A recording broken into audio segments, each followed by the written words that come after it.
We're sorry, the number you have dialed.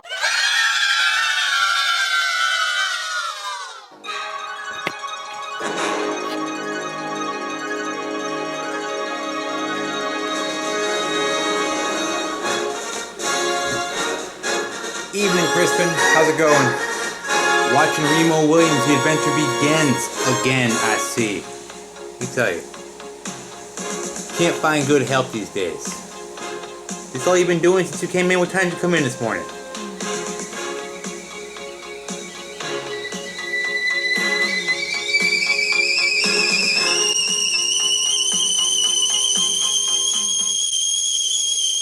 Well, you do hear that.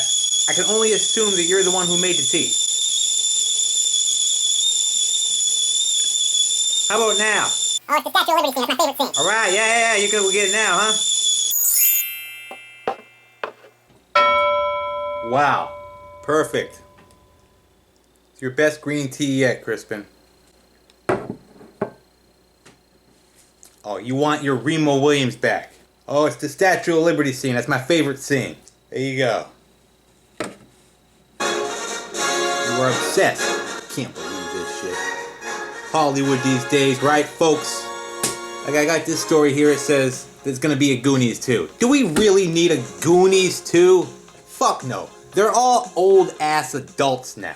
So any chance of another 80s childhood adventure happening is highly unlikely, and has long since passed. But you know Hollywood and their love to tap into old successes and fart out another sequel, prequel, or remake. I mean, they're not all bad, just unnecessary, and most of them way too late.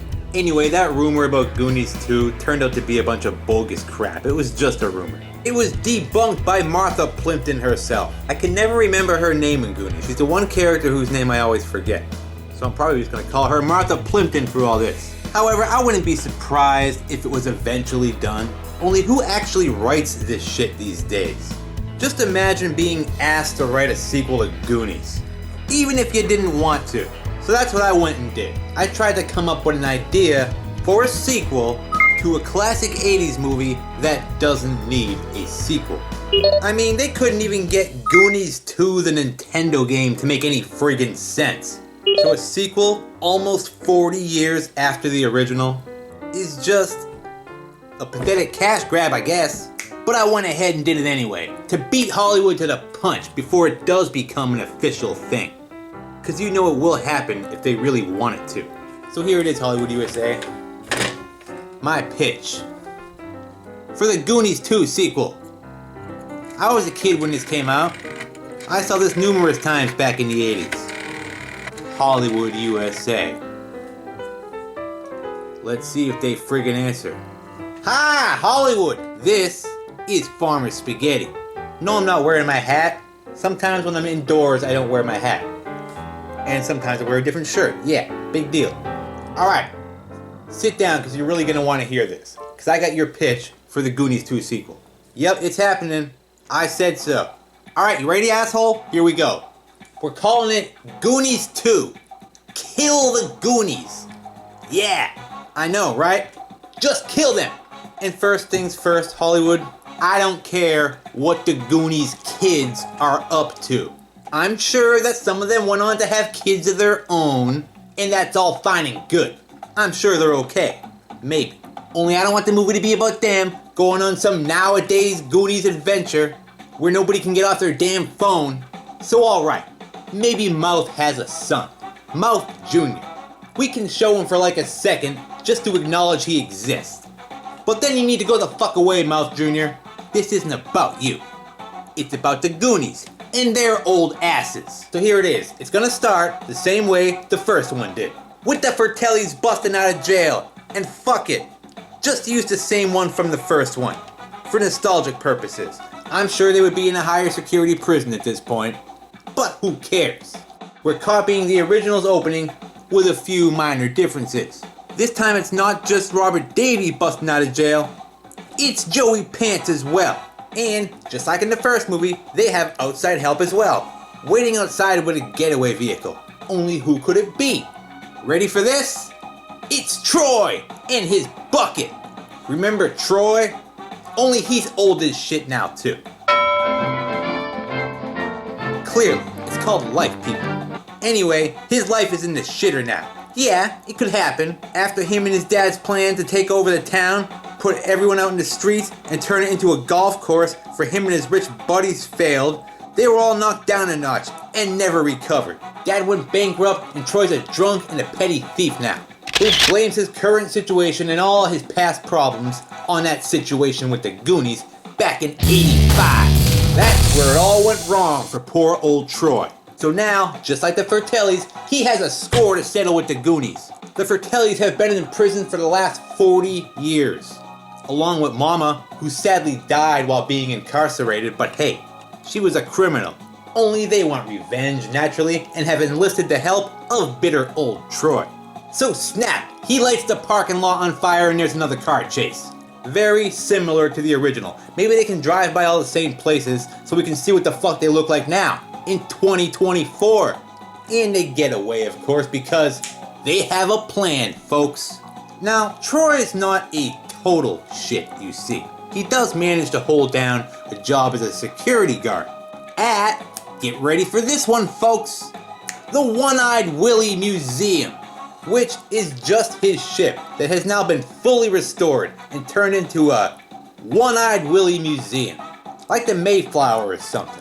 So that's pretty much just docked at a harbor as a tourist attraction. Only it's off season right now and closed to the public, so Troy uses it as a hideout for the Fratellis. Fucking genius. And this is where we get to find out their plan now that they're out of prison. They're going to locate and kidnap all of the Goonies and bring them there to One-Eyed Willie's ship. And once they have them all there, they're going to take the ship out to sea because it is a seaworthy ship now. I mean, it didn't seem to have any problem floating at the end of the first one. And fortunately, while spending 40 years in prison, Robert Davey learned how to drive one of those things. So that's explained too. And once in international waters, that's where they're going to enact the revenge by you know, killing the Goonies. Title of the movie. And they could have him, I don't know, walk the plank, only for real this time, in real shark-infested waters, not some cave off the shore. So one by one, they track down all the Goonies, because Troy knows where they all live. He's done his homework. So they go to Brad's first, and he's a bit of a drunk now, after his divorce from Andy. Yep, they got married. Had a kid, I guess. Maybe two, who cares? We don't even need to show them. Anyway, Brad's now living in his parents' house. He's taken over the place. His parents have moved or retired somewhere else, and he's taken over the house. That way we have an excuse to show the old house from the first movie. Nostalgia, folks. So he's easily captured first because he's just waking up from a hangover or some shit. That's when they go after Mouth, who's running his own plumbing business now. Mouth's Plumbing, I don't know. And yes, he has a dorky son, Mouth Jr. This isn't about you. Go away, Mouth Jr. Then on to Chunk, who is no longer fat. So Chunk is a thing from his childhood now. He lost weight and went to law school, just like the real actor who played him, Jeff Cohen. As for Sloth, well, I know Chunk said he was gonna live with him now and all that shit, but I always wondered how legal that was, and how his parents were gonna feel about it. Did he even run it by them? So no, sorry to say it, but Sloth was probably locked away in some asylum somewhere for being who he was. Society wasn't ready for Sloth yet. And then of course they go on and capture Andy, who is also very easily captured. Just like her drunk ex-husband Brad. So then it's on to Data, who's now running his own robotics company with Martha Plimpton's character. I told you, I forgot her name. I'm stupid sometimes. Yeah, but they're mostly just friends. Like, he got her a job there, and they're just co-workers, okay? But who knows? Maybe there's a hint of a thing, but we don't really need to go into it too much. It doesn't matter. It's not the story here.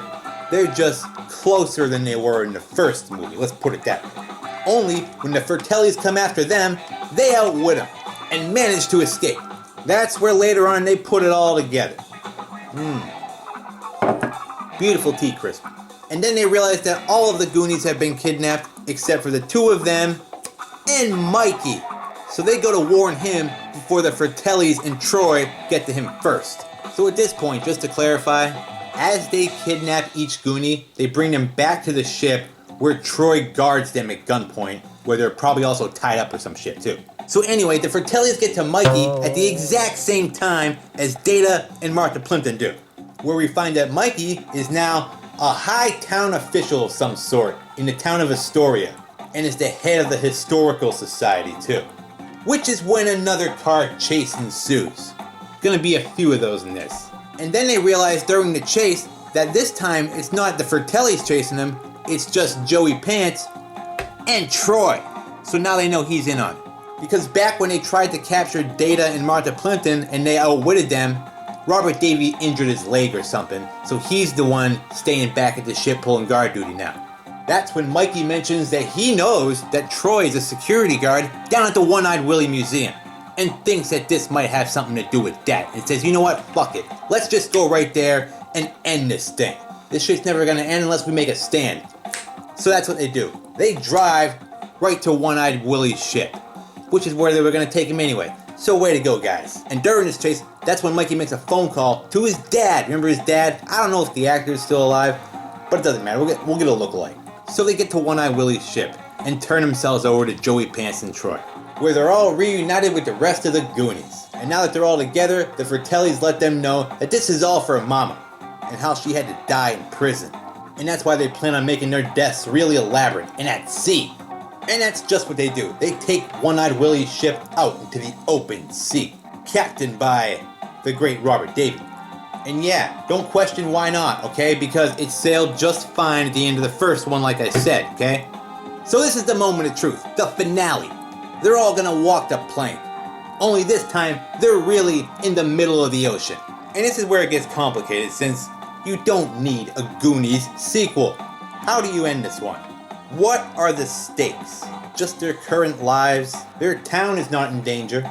So it's all about, I guess, redeeming Troy and putting the Fratellis back in prison. Only how? Who comes to save the day? Well, how about Troy himself, I guess, since now he sees the Fratellis plan on killing the Goonies, when he thought they just wanted to hold him for ransom and get a bunch of money or some shit. Only nope, they plan on killing the Goonies and heading to South America.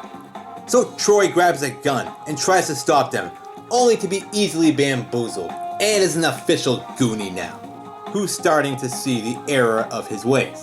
And he still has his phone on him, so Chunk uses it to call his mother. Yeah, I know, why? Don't question it. Fuck the police. Mikey's dad used to be in the Coast Guard, that's why he called him. You'll see that if you just shut up and listen. Anyway, Chunk tells his mother to get a hold of Steve, and then go find Mikey's dad. Dipshit. Cause, just as this is all about to heat up, and they're all about to walk the plank again, Troy now too, the Coast Guard shows up with Mikey's dad. Yeah. And someone else they brought along to help talk the Fratellis into surrendering. And who is it, you might ask? Well, his first line over the megaphone should tell you, "Hey you guys!" That's right, it's Sloth, everyone! Why the fuck not? He's Steve now. That sloth shit offended him after all those years. In the home for the mentally challenged, where Chunk visited him every week. And they remained close friends forever, because that's who he told his mother to go get when he called her. Snap. And of course the Fratellis are shocked to see their brother, the last of their family, where, in a very emotional moment, Sloth agrees to trade himself for the Goonies, which he does, and in agreement the boats go their separate ways. The Coast Guard back to Astoria, and the Fratellis, well, to South America, if they make it. Do they? Either you, the viewer at home, can decide, or we can throw in an end credits scene, where they wash ashore somewhere, only it's not South America. It's one of those tropical islands that's run by a tribe of cannibals, if that's even still a thing in the world. But yeah, the end. Goonies 2, Kill the Goonies. Their old asses go on another adventure, Data and Martha Plimpton get to shine, maybe Brad and Andy can make up, Troy gets redeemed, and the Fratellis are all reunited in the end. And even though they're low-life criminals, they still share a bond of love for each other and even for their dead mama. So what do you think of that shit, Hollywood? That's Goonies 2, Kill the Goonies. If you feel you have to make one. And don't do it unless you can get the actual actors back, alright? And that's just a basic summary. You can add more storyline character shit if you want, but that's basically what's gonna fucking happen, alright? If you have to make a Goonies 2. Yep, bye Hollywood. Don't worry, I'll be calling you back with my Indiana Jones final movie, alright? I'm just gonna pretend those last two didn't exist, alright? Let's just start there, alright? Bye Hollywood. Damn, Crispin. I tell you, those guys. I'm telling you, Crispin, there are better movies than Remo Williams' The Adventure Begins. I'm not saying it's bad, I'm just saying there are other movies.